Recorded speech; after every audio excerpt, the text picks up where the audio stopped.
Hello friend, welcome back to my YouTube channel. આજે આપણે જોશું પ્રેક્ટિકલ નંબર 63.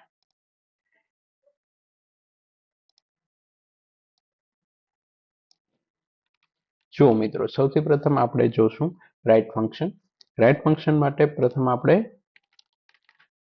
રાઇટ ફંક્શનનું લખશું, ત્યારબાદ જે તે ટેક્સ્ટ સિલેક્ટ કરશું, ત્યારબાદ બ્રેકેટ ક્લોઝ કરશું.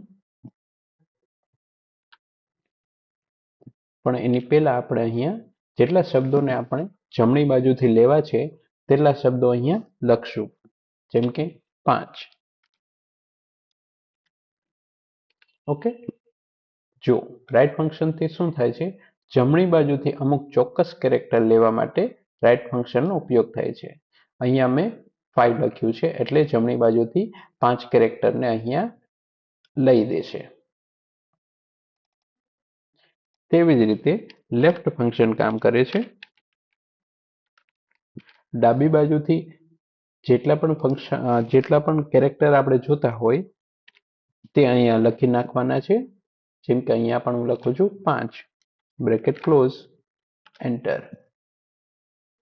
તો ડાબી બાજુથી ટોટલ 5 કેરેક્ટર અહીંયા આવી જશે. મિડ ફંક્શન રેન્જ મુજબ ચોક્કસ કેરેક્ટર લેવા માટે, તેના માટે મિડ લખશું, ટેક્સ્ટ સિલેક્ટ કરશું, કોમા કયા કેરેક્ટરથી આપણે રેન્જ છે તે સ્ટાર્ટ કરવાની છે. હું અહીંયા લખીશ 3. ત્યારબાદ કેટલા કેરેક્ટર સુધી આપણે જવાનું છે, તો અહીંયા લખશું 8, બ્રેકેટ ક્લોઝ. ઓકે, તો આ મુજબ મિડ ફંક્શન વર્ક કરે છે.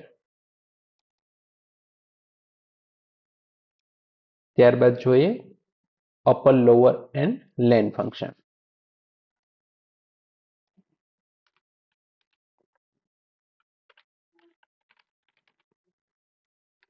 અપર લખશું, ત્યારબાદ જે તે ટેક્સ્ટ સિલેક્ટ કરશું,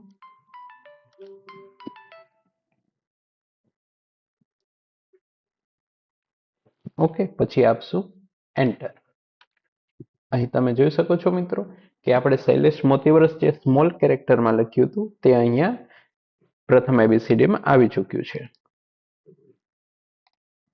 અપર ફંક્શનનું કામ છે કેપિટલ અક્ષરમાં લખવા માટે. હવે લોઅર ફંક્શન જોઈએ ત્યારે આપણે બીજી એબીસીડીમાં કોઈ પણ ટેક્સ્ટને લખવું હોય ત્યારે.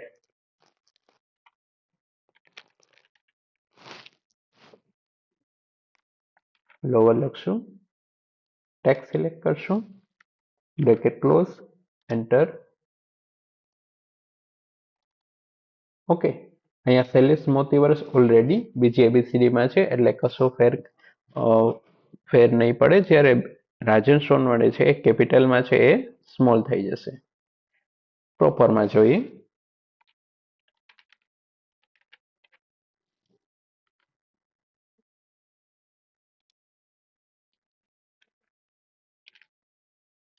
એન્ટર આપશું.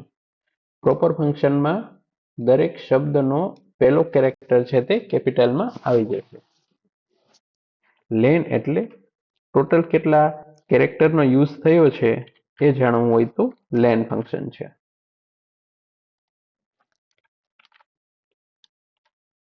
ટોટલ 18 કેરેક્ટરનો યુઝ થયો છે. ત્યારબાદ નીચે ડ્રેગ એન્ડ ડ્રોપ કરશું અને દરેક શબ્દમાં કેટલા કેરેક્ટર છે તે ખ્યાલ પડી જશે. નેક્સ્ટ જોઈએ કોન્કેટ.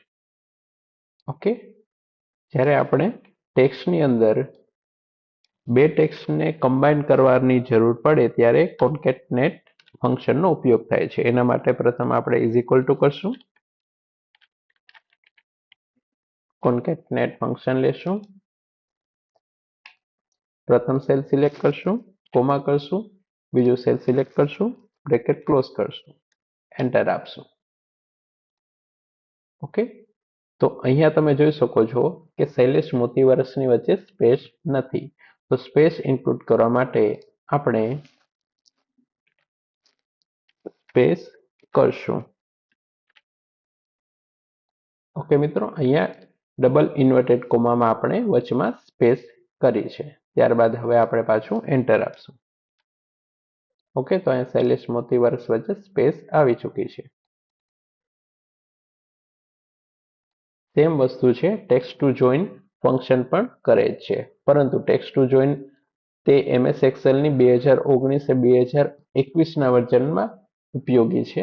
2013ના એડિશનમાં તે વર્ક નથી કરતું. તો મિત્રો, આ હતો આપણો પ્રેક્ટિકલ નંબર 63. આવા જ કોપા સંલગ્ન વિડીયો માટે અમારી ચેનલને સબસ્ક્રાઇબ કરો. ધન્યવાદ.